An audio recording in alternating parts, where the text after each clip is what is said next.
Hello and welcome. Now, it's that time of year where everyone's going to be uploading their favourite books of 2025, and I'm no different. I am very passionate about this list. I put a lot of thought into it, and I love sharing my favourite books. So, some of them you will have heard me speak about from the year because my 5 stars tend to be very few and far between. So, if I have one, I talk a lot about it. Obviously, not every book on this list is going to be 5 stars because I think I had 4 or 5 this year, and this is a list of 10 books. But if you're looking for some recommendations, if you're looking for the most popular books of the year, this is the list to be looking from. I have ranked them, but at the same time, like my top 3 or 4 books are like interchangeable. So if it's towards the lower end of the list or the higher end, like that's different. But 1 and 2, 9 and 10, not really that big of a deal. Like I've just put them where I felt like it. But every single book on this list I loved because I read, I think, 35 books total, and this is only 10 of them. So it's still objectively like amazing books, but some of them I loved a bit more than others. At number 10, we have Metal Slinger by Rachel Snyder. This I gave 4.5 stars, I think. It was just such a fun time. Like, it was what I love in a little cheeky romantic book. It wasn't groundbreaking, but the plot twist at the end is crazy. And I picked this book up because everyone had told me how crazy the plot twist is. And I was looking for it the entire book and I still didn't get it. That's how insane it was. But to be fair, I'm not very good at picking things up in books, so maybe it's obvious to some, but it was not obvious to me. And it's the first book. I don't know if it's going to be a duology or a series, but I definitely know there's more books. This is an indie published version, and it got traditionally published this year, and I've not read that copy, so I don't know if there's any differences. But from the indie published version, 4.5 stars from me. In this, we follow Bryn, who is, oh, what's her country called? Oh, so like in this world, there's 2 kingdoms, the Kenta and the Alaha, and basically they used to all be one, but then the Kenta exiled the Alaha out to sea. So every year there's a market so that everyone that's living at the sea can come and, restock their food, anything they need, whatever. And it's quite a prestigious event. It's the only time when they're all allowed to be on the same land and there's like a truce. And our main character Brienne gets to go, and while she's there, she ends up causing a lot of havoc, and it has a lot of repercussions between the alliance between the Alaha and the Kenta, because obviously they're already enemies. So it just causes a lot of tensions, and the story kind of goes from there. I know that everyone, like, that's such a cliche line, but I really don't want to give away too much because that is truly the beginning of this book, and so much happens. And she meets different people, she goes on adventures, like it's a whole thing, and it's really good, and I can't wait to read the second book. Next, we do have a 5 star, which is a bit out of place in this list. Normally a 5 star would be higher up, but it is a romance book, which for me, romance and other genres don't exist on the same scale. Like a 5 star romance to me is still not as good as like a 4.5 or maybe a 4.25 fantasy or even general fiction. I'm quite picky with romances, which so a 5 star romance for me means it's the best romance you're gonna find, but I still prefer other genres. So it's kind of like it's lower down in the list, but it's still a 5 star, which is The Bodyguard by Catherine Center. I read this on my Kindle, so I don't have the physical copy. It was just, I don't know if it found me at the right time. I read it in like 2 days whilst I was in Disneyland, so I would just read during all the queues, and I finished this book in 2 days. I think I need to reread it to solidify it as a 5 star, but I just remember loving it. Normally, like, it's not that hard for a romance book to give me the ick. It's not that hard for me to see faults in it. This is probably one of like the 4 romance books I've ever given 5 stars, and the other 3 are probably Emily Henry. It was just like a complete shock. I'm so glad I read it this year. I don't remember the names of either of the characters, but the girl in this story is the bodyguard, and the guy is a famous celebrity actor. And he's an actor. He's received some death threats, and like he's a bit at risk. He hires a bodyguard. Well, kind of, but he ends up with a bodyguard from a company because he doesn't want to scare his family, who are like quite offline. They live out in the countryside, so they don't really get like the whole celebrity thing, and he doesn't want to scare them with death threats, but she has to be with him all the time, so they fake date in front of his family to pretend they're together. And it is just perfect. Like the progression, there was no insta love, there was still attraction, but they really got to know each other. They became friends, they really liked each other, and the third act conflict actually made sense. Like, it was a situation where I think a lot of other people would have acted the same way. So it's like it wasn't a it was a miscommunication, but for such a perfect reason. Like, when I tell you third act conflicts are usually the reasons I don't give books, like romance books, higher than like 3.5 or 4, because third act conflicts annoy me so much because they never make sense and they're always pointless. This one made sense. Like, it truly did. So it was just such a fun book. The girl didn't annoy me, the guy didn't annoy me, the side characters were funny. Like, ugh, if you're looking for a good romance and you've not read it yet, please do. Next on this list is my beloved Emily Wilde. I can't wait to continue this series next year because this was a standout of the year for me. It's just my taste in books, like, perfectly. I'm talking like whimsical, funny. The romance in this is genuinely to die for. And I know it's not like the forefront of the book, so I wouldn't say if you're looking for a good romance, read this. But it is just the most whimsy is the only word I can use to describe this book. It's about Emily Wilde. She's completing an encyclopedia of fairies, shock. And for one of the creatures that, like, one of the species of fairies that she's looking at, she goes to this. I don't know where it is. I think it's based on like northern Scandinavia, so like somewhere in Sweden. But obviously, like, it's a fairy tale, so it's not a real place. I don't know why I felt the need to say that. But anyway, she goes on a little expedition to research some fairies, but then her rival in this area of research, Wendell Brambleby, turns up to cause some ruckus. It's just such a fun adventure.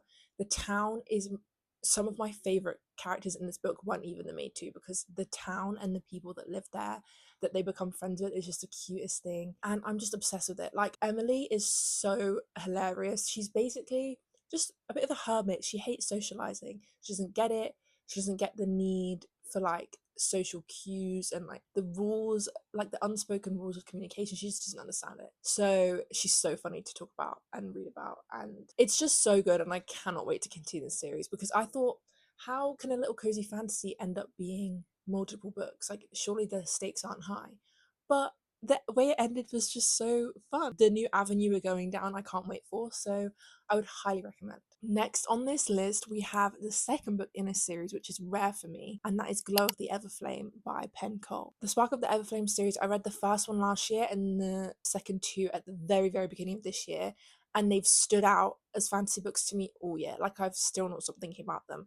Glow of the Everflame specifically, genuinely, I might up it to 5 stars because each book I'm talking about, I'm thinking about Emily Wilde, I'm thinking about the books higher up on this list, and I'm like, are they 5 stars? Like, maybe they are. But anyway, Glow of the Everflame, oh, so good. The first book is set in a world where humans live a lot, but also in each kingdom, there's a different god per kingdom, and these gods had children with mortals, and they're called descended.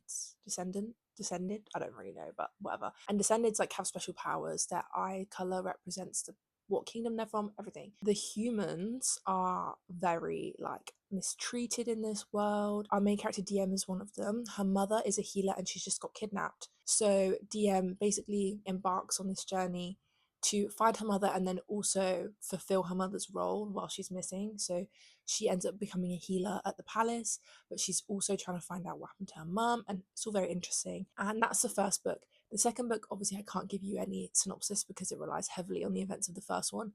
But when I tell you, it is literally another perfect fantasy book in my mind. Loki might be going up to 5 stars because the more I think about it, the more I'm like, wow, I missed that book. I think I'm going to reread it before the fourth book comes out next year. I don't know when it's coming out, but it was supposed to come out this year and then they got trad published, so I think it'll be sometime next year, and I'm definitely going to reread the series before then. The first book is like quite short. I think it's only 400 to 500 pages, but the second two, they're long. The second one I think was like 600 to 800.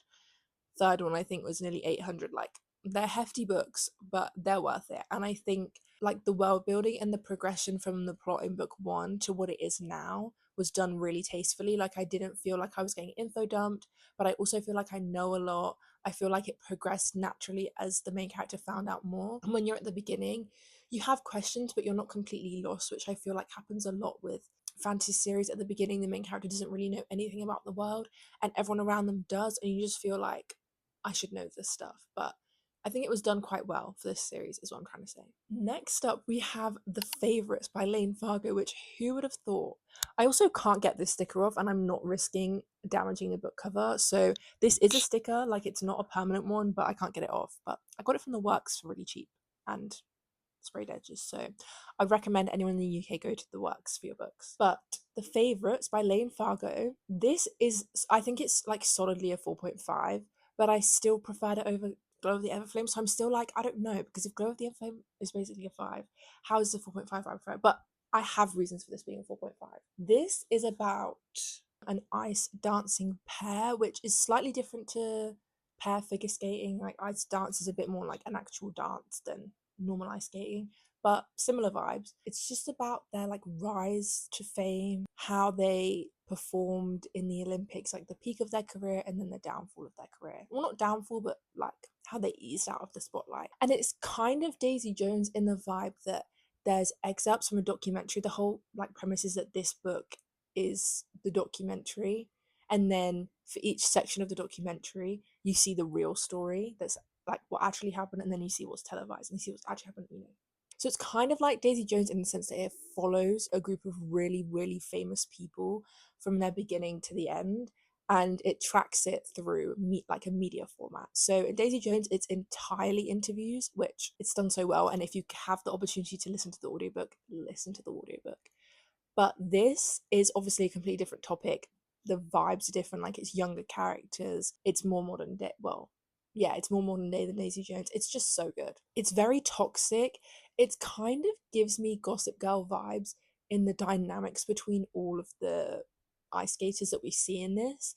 Like there's a lot of rivalry and frenemies and hating each other and backstabbing and toxicity, but also best friends. Like it's a really weird combination. I would highly recommend if you're looking for something to just sink your teeth into, loads of drama, entertaining. It looks like it's long for a fiction, like for a general fiction or romance or whatever you would call this, I don't know, but it literally flies by and I'm obsessed. Tomorrow and Tomorrow and Tomorrow, another book that I've definitely spoken about before on this channel and another favorite. This is the start of the 5 stars, like the rest of the books on here are 5 stars, and this was genuinely life-changing. And when I give you the description, it's not going to sound like it's going to be anything special, but when I tell you it is, the amount of quotes in here that I've highlighted that I will remember forever. The premise is about basically childhood best friends that fall out slash like just lose contact and then reunite as adults and end up developing some of the most famous video games of all time, and they become really famous in their field. You can tell from this list I really love following famous people. I don't know why, but I mean maybe it's because their lives are more interesting. The morality and the discussions that come around fame and the dynamics between people, like I just find it so much more interesting when it's more elevated. Sam and Sadie, they're best friends, and I love what the back of this says. It says this is a story of Sam and Sadie. It's not a romance, but it is about love, because that's the best way to describe it. It's not a romance book. If you want a romance book, don't read this. But the types of love that are in this, the discussions on love, the discussions on human connection, the progression of their relationship throughout their life is just perfect. And I feel like the dynamic between Sam and Sadie is not one that I see explored in books very often at all. So I'm just really glad I read this, and I feel like their relationship somewhat mirrors a relationship I have in real life. It was really like, it felt so amazing to see things written down that I've had in my head for years and like feel so represented in a book, because that doesn't happen that often. And it was just so good. It was so good. Video games are a huge part of this, but if you know nothing about video games, you can still read this. Like it's written so to be so accessible, but also I feel like if you were a video game nerd, like you knew a lot, you wouldn't feel like this is dumbed down. Like it's really just well written. It's really well written. Gabrielle Zevin, I definitely want to read some more of her books because I loved this and it was so good. Next up, we have Bear Town. My child, look how many tabs are in this. That's a lot for me. Like I don't really annotate and tab that much anymore. I used to loads, but then I would, if I wasn't in the mood to annotate, I wouldn't read, and then it. So Bear Town by Fredrik Backman. I'm nothing if not basic. I don't think I've seen someone read this and rate it less than 5 stars ever on social media. Every creator that I've come across that has read this has given it 5 stars. So my expectations were high going into this. Like I was like, this better be good, and they were still exceeded.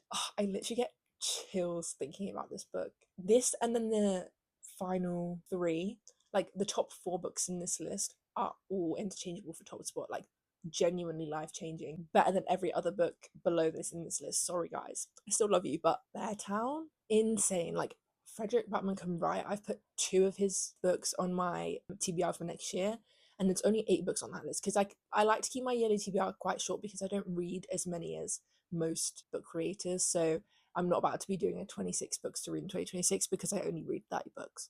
Anyway, to synopsize, this is kind of hard because when this book was first like coming online, like 5 or 6 years ago, something that happens halfway through the book was very like publicly spoken about, but the creators I've seen synopsize it in the past 3 years have not included this. So I'm just going to give the least spoilery version, the vaguest version, just because I think the glowing reviews this book gets should be enough to encourage you to pick it up. Whether you read fantasy, romance, thriller, mystery, anything you read, you will enjoy this. Like I can guarantee.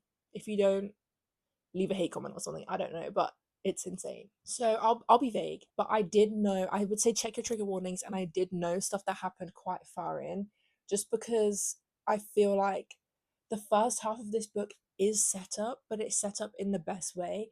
And then when the big thing happens, the second half of the book is so much more poignant, and the discussion on morality in this is insane. But let me give you a synopsis first so you get the vibes. Beartown is a town, I think it's in the north of Sweden. It's definitely Scandinavian, and I think Frederick Backman is Swedish, I think. But I haven't checked, so it basically is like permanently winter there, apart from 2 months in summer. You don't get much daylight, and it's a very small town, and it's very like close knit. Everyone knows everyone, and their lives revolve around ice hockey. Ice hockey is like the main economic boost for their town. It's the main thing they can do, because what else can you do in somewhere that is permanently frozen all the time and is dangerous to walk around at night because you could get hypothermia and die. Like, it's ice hockey is literally everyone's life, and you follow so many different POVs in this book without it being overwhelming. It's I don't know how Frederick Backman did it, but I'm dumb and I could read this and understand each POV we were in and keep track of them all. So you follow this town as it goes toward the semi-final for their ice hockey tournament. I don't know really much about hockey, but I learned a lot from this. And you follow the ice hockey team players, you follow the coach, the managers, the parents of the players, people in the town that don't care about hockey, the businessmen, the politicians. Like, you follow everyone in this town and you see how interwoven hockey is with everyday life. And then tragedy strikes the town and you see how everyone deals with it, and everyone's different responses. And I think it's such a good commentary on society. And I also think, I know that was quite a vague statement, but like, I can't tell you everything, but it's very good social commentary in this book and the messages of it. And you really get to understand a lot of different perspectives. I feel like I'm quite a black and white person. Like, I think something's right or it's wrong.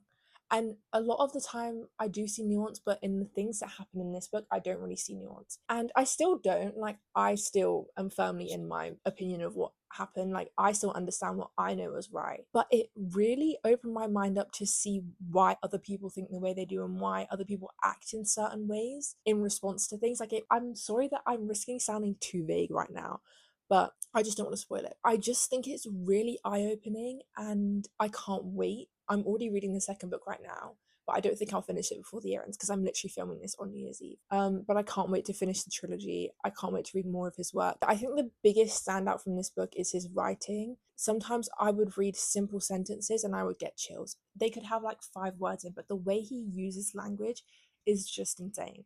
So yeah, read this book. Next up, we have Alchemized by Sen Yu. As I said, all of the top 4 books could be contenders for number 1 spot, and this is no different. This is the best fantasy book I've ever read, in my opinion. I wouldn't even say if it's a fantasy. It definitely is a fantasy, but it's maybe not like the most high fantasy, medieval, in-depth world building. I do think the world building in this book is its weakest point, but I simply don't care because the rest of this book is literally the things I felt reading this book. The amount of times I cried reading this book is insane. So if any of you don't know, this was originally a Dramini fanfic called Manacled, but it became so popular that the author took the fanfiction and she built her own world instead. So it's like not related to Harry Potter whatsoever, and then published the book. I think that's why the world building falls short, because when you're reading a fan fiction, you don't need world building because you've already read the original content that it's based off. Whereas in this is an entirely new world, but her original book that she'd written had no world building in. So it's kind of hard to weave the world building in without info dumping or without making it all clunky and gross. So whilst the world I understand now, it's an 1,000-page book, and it took me a long time to kind of really grasp what the world was like. Obviously, the main characters and like the characters in this book still resemble Harry Potter characters, but they're not the same names. It's not the same world. It's very different vibe. It's split into 3 parts, part 1, 2, and 3. When you read the book the first time, you should read it in order, but I'm absolutely going to reread it next year, and I'm going to read it in order of part 2, then 1 and 3, because I think a lot of things I missed, like a lot of the things I missed in part 1 will become so much clearer to me when I reread it. Anyway, let me give you the synopsis. In this book, it starts with the chosen one losing and dying. So, you know how in every series, like the final book is the good guys winning, defeating the villain, whatever, happily ever after. This book starts as if that hadn't happened, and actually the bad guy won and the villain is in power and the rebellion is dead. Every single person except our main character, Helena. She basically was a prisoner of war. She is like kept alive unbeknownst to any, like, it's kind of like a clerical error, if that's a word. Like, people just forgot about her. So then they find her and they find that in her mind, her mind has been basically like transmutated. Her brain has been restructured to block information and block her memories. And so obviously they find out that she's this prisoner. Like, the villain wants to know, what is she hiding? Because I've killed the rebellion, what's going on?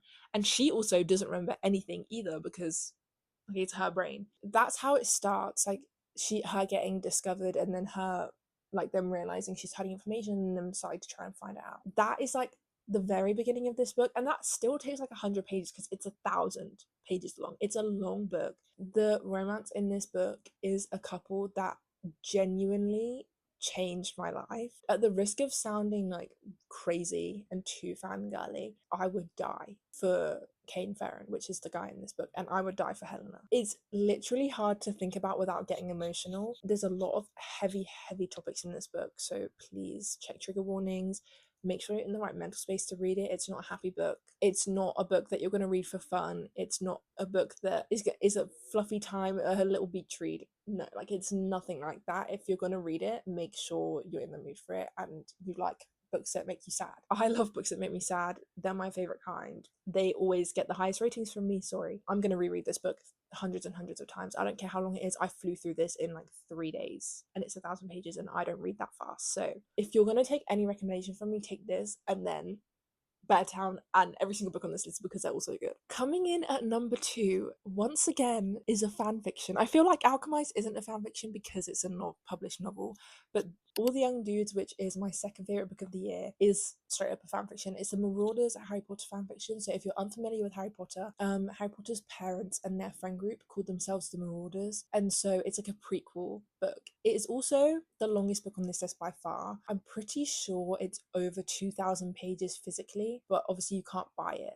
It's just a Kindle book. So it has 500,000 words, I think. And to put that into perspective, Kingdom of Ash, which is 980 pages, only has 200,000. And it's a 500,000 word fan fiction. So it took me a while, but I did fly through the end of it. Like, once I got into it, it only took me a week to read, which, again, crazy. And I was debating on whether to put this on this list because technically it's not a book. I don't know, I feel like people would have things to say about me putting a fan fiction on my top 10 books of the year, but I just couldn't ignore it. It's one of my favorite things I've ever read. So why wouldn't I put it on this list? Why wouldn't I recommend it? If you've ever read Harry Potter or watched Harry Potter, even if you didn't like it that much, I would still recommend reading this. As long as you know the world, it's so good. It is so good. So it's set in, I think, the 60s and 70s. That's when they were young. And it's entirely written from Remus Lupin's perspective. But you obviously intimately get to know all the other characters. Like, they're best friends. It's like a found family on another level. Like, they truly are each other's family.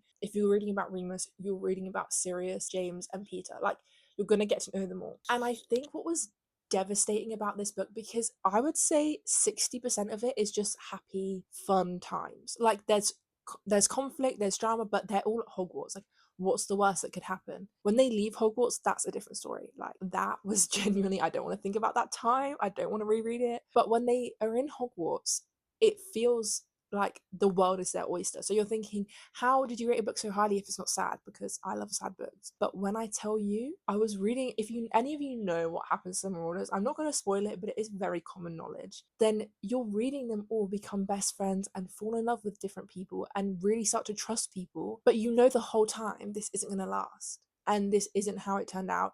And you see them making plans for their future, and you just know their future is not going to look anything like that. So it's just so gut wrenching to see them so happy and so in love with each other, to then just know what happens. It's genuinely, I can't describe the feeling of like nostalgia, but also sorrow, deep, deep sorrow that I was feeling reading this whole thing. I personally think it's better than the actual Harry Potter books.